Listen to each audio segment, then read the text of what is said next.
आज हम बात करेंगे गुजरात के दंगे के बारे में, जो काफ़ी बड़े पैमाने पे मुसलमानों का नुकसान हुआ। एक गांव में मस्जिद को तोड़ा गया, मस्जिद के अंदर जाके मस्जिद की जो अजान देने की मशीन है वो मशीन को तोड़ा गया, और मस्जिद के छत पे जो डिज़ाइन बना होता है वो डिज़ाइन को भी तोड़ा। और दूसरे गांव में, किडाना गांव में, जो मैं आगे आपको बताऊंगा, किडाना गांव में जो है काफ़ी दंगा करने के बाद बाहर निकलते निकलते इस रैली ने बाहर के 15 से 20 घरों को नुकसान पहुंचाया। कई घरों की खिड़कियों को तोड़ा और गांव में खड़ी हुई गाड़ियों को इन लोगों ने तोड़फोड़ की।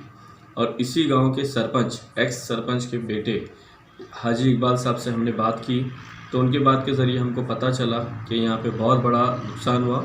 और 17 जनवरी 2021, वरना ऐसा ना कोई कहे कि ये पुराना वीडियो, बहुत से लोग ऐसा कह रहे हैं कि ये दंगा हुआ ही नहीं, मगर राम मंदिर के चंदे के नाम पे जो पूरे हिंदुस्तान में बैनर लगे हुए, आप महाराष्ट्र के हो, मध्य प्रदेश के हो, यूपी के हो, कहीं के भी आप हिंदुस्तान में हो, तो आपके जब बाइक वगैरह चलती है या आप बस में सफ़र करते हो या आप कार में सफ़र करते हो, तो आप चलते चलते देखिए हर जगह पे आपको राम मंदिर के चंदे के नाम पे बैनर लगे हुए दिखेंगे। आखिर ये राम मंदिर के चंदे के नाम पे बैनर क्यों लग रहे हैं और आखिर इसके पीछे बीजेपी की राजनीति क्या है, हम आपको खुल के बोलेंगे। हमें सिर्फ अल्लाह उसके रसूल का खौफ है, हम ये दुनियादारों से और बिलखुसूसी कुफ्र से नहीं डरते, पहली बात। दूसरी बात, आगे आपको एक बात बताना चाहते हैं कि ये जब 92 का दंगा हुआ बाबरी मस्जिद का, बाबरी मस्जिद के दंगे जो शुरू हुए वो भी चंदे के नाम पे ही शुरू हुए। बाबरी मस्जिद को जो शहीद किया गया, फिर राम मंदिर को बनाने के लिए चंदा निकालने के नाम पे जो दंगा हुआ, और 92 का दंगा भी अगर आपके कोई बड़े बुजुर्ग मोहल्लों में या घर के आसपास हो गए तो आप पूछिए कि वो ज़माने में जब रैली निकलती थी, ये रैलियाँ ऐसे ही निकलती थी। उसी तरह रैली आज फिर निकाली जा रही है राम मंदिर के चंदे के नाम पे। हालांकि उस टाइम पे डिजिटल इंडिया नहीं था, ना ऑनलाइन पेमेंट सिस्टम था, ना गूगल पेमेंट था, ना फ़ोन पे पेमेंट थी, ना पेटीएम था। मगर जो नरेंद्र मोदी बीजेपी हुकूमत पूरे हिंदुस्तान में डिजिटल इंडिया की बात करती है, पूरे हिंदुस्तान में डिजिटल इंडिया की बात करती है, जैसा कि ये आपको दिख रहा है, ये है गूगल। आप गूगल पेमेंट कर सकते हैं, ऑनलाइन पेमेंट कर सकते हैं, दूसरी बात फ़ोन नंबर से आप पेमेंट कर सकते हैं, पेटीएम कर सकते हैं, इतनी सारी ऑनलाइन पेमेंट आप कर सकते हैं। उसके बावजूद भी राम मंदिर के चंदे के नाम पर स्पेशली मुस्लिम मोहल्लों में जाना और मुस्लिम मोहल्लों में जाने के बावजूद दंगा फसाद करना, इसकी दो रीज़न है। सबसे पहली बात करते हैं हम एक पॉइंट नंबर वन ये है कि मुसलमान एरियो में जाके दंगा फसाद करने से जो दूसरे एरियो के मुसलमान हैं, जहाँ पे हिंदुओं की तादाद ज़्यादा है और मुसलमान कम है, वहाँ के कुछ ऐसे डॉक्टर हैं, ऐसे पढ़े लिखे लोग हैं जो लाखों की तादाद में कमाते हैं, तो ये डॉक्टर और ऐसे इंजीनियर, ऐसे लोग निकल के खुद ही राम मंदिर को चंदा दे रहे हैं। देखे थे, आपने देखा है कि इससे पहले एक पोस्टर मैं आपको बता रहा हूँ, ये कोई मौलाना है, किधर का है, यूपी का या बिहार का, कहाँ का है, इसने राम मंदिर को चंदा दिया। इससे पहले खबर आई थी कि एक डॉक्टर जो है हिंदू, सूरत के मियाँ बीबी, सूरत के मुसलमान डॉक्टरों ने राम मंदिर के लिए चंदा दिया। तो इससे क्या पता चलता है, एक तो ये घूम घूम कर चंदा कर रहे, दूसरी बात ये है घूम घूम कर चंदे के नाम पे ये दंगा कर रहे। तो स्पेशली आपको ये बात बताना इसलिए ज़रूरी है कि जो हादसा हमारे साथ पहले हो चुका, जो नुकसान हमारा पहले हो चुका, वो नुकसान हमारा आगे ना हो, इसीलिए हम आपको चीज़ को बताते हैं, हर चीज़ से हम आपको आगाह करते हैं। ना हमारे चैनल का प्रचार करना मकसद है, ना हमारे चैनल की लाइक बढ़ाना, सब्सक्राइब बढ़ाना मकसद है। हमारा सिर्फ ये मकसद है कि आपका नुकसान ना हो, आप हर चीज़ से आँख खोलकर, कान खोलकर सुने, आँख खोल कर के देखिए कि हिंदुस्तान में हो क्या रहा है।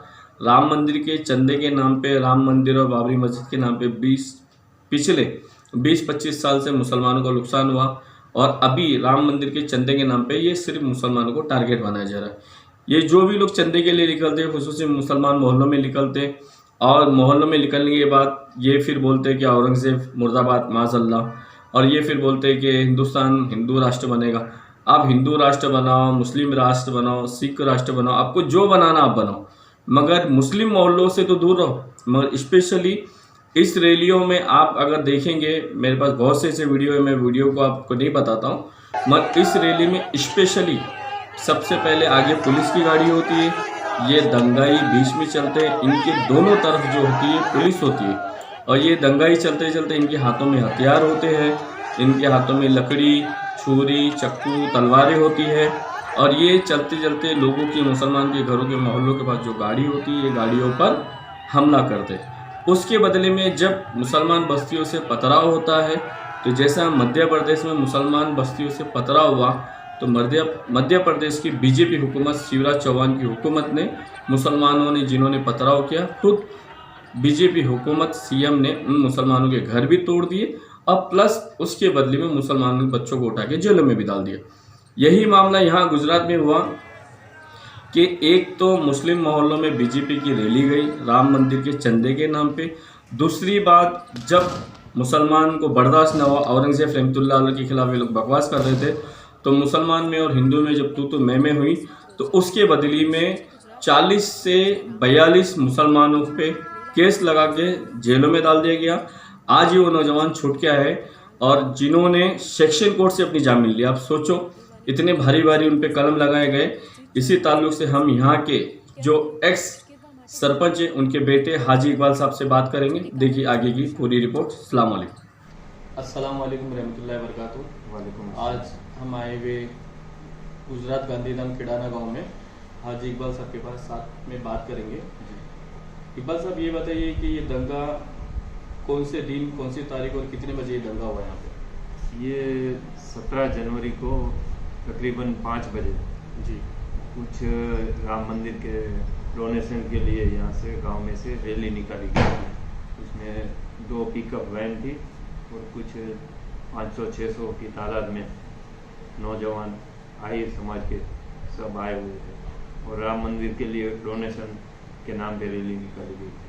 तो पुलिस लोग भी उनके साथ में थे, या पुलिस उनके पीछे थी, या साथ में आगे चल रही थी? पुलिस जो फर्स्ट कार थी उनकी पीसीआर जीप थी, उसके साथ साथ चले आ रहे थे। अच्छा, तो पुलिस ने उनको परमिशन दिया था? लीगली मैं भी नहीं लग रहा है कि उनको दिया हुआ है। पुलिस ने उनको परमिशन नहीं दिया था। उसके बावजूद ये लोग राम मंदिर के चंदे के नाम पे निकल रहे थे, और उन्होंने कितना इस गांव के घरों का नुकसान किया आपके हिसाब से? हमारे तकरीबन 15 जैसे घरों को डैमेज किया। 15 जैसे घरों को नुकसान किया, और कई गाड़ी भी हमने देखा है वीडियो में। उनके घर के बाहर जो गाड़ी थी, 2 व्हीलर्स थे, उनके ऊपर धोखादार जो भी था इनके पास त्रिशूल जैसा, उसे अटैक करके कार को डैमेज किया, और एक जो कॉर्नर वाला घर था उसमें आग लगाने की कोशिश की गई थी।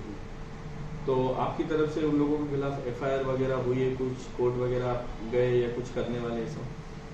जो हम यहाँ जैसे ये बात हुई, आपको तकरीबन 2 बजे ही पूरा समाज इकट्ठा होकर बैठा था। उसी टाइम जो करना था, प्री प्लानिंग सुबह करनी थी। रात को तो इतनी तादाद में पुलिस आ गई थी कि हम यहाँ से निकल नहीं पा रहे थे, ना उनको आने दे रहे थे, ना हमको गांव से बाहर जाने दे रहे थे।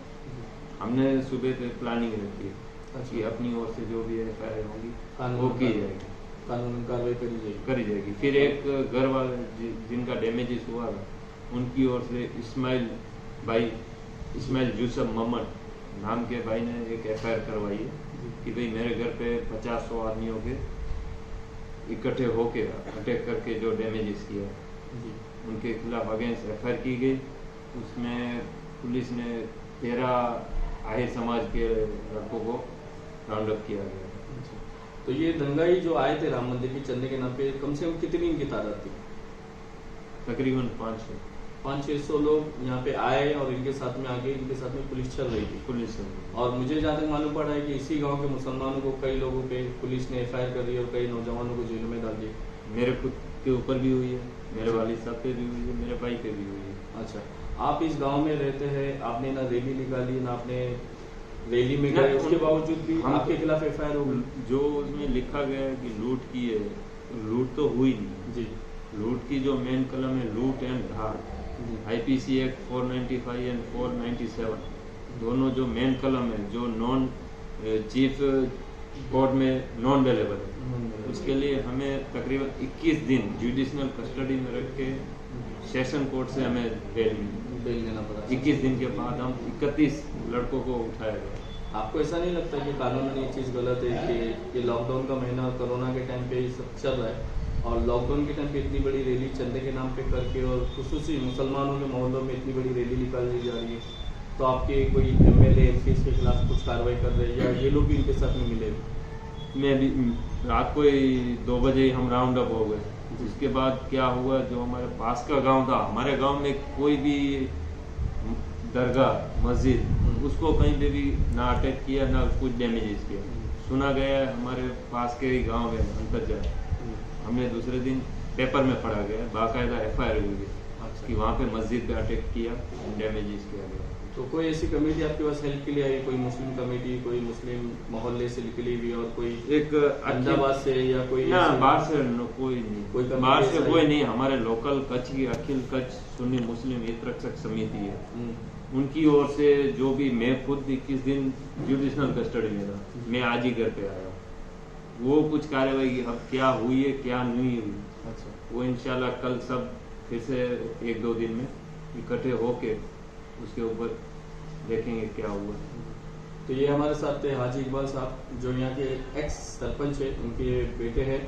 और आपको ये चीज़ हम इसलिए वीडियो बनाए ताकि आपको ये बात यकीन से समझ में आना चाहिए कि 17 जनवरी में यहाँ पे गुजरात गांधीधाम में दंगा हुआ है, और यही हमारी कोशिश थी कि ये सही रिपोर्ट आप तक पहुँचाए। अस्सलाम वालेकुम रहमतुल्लाहि व बरकातहू।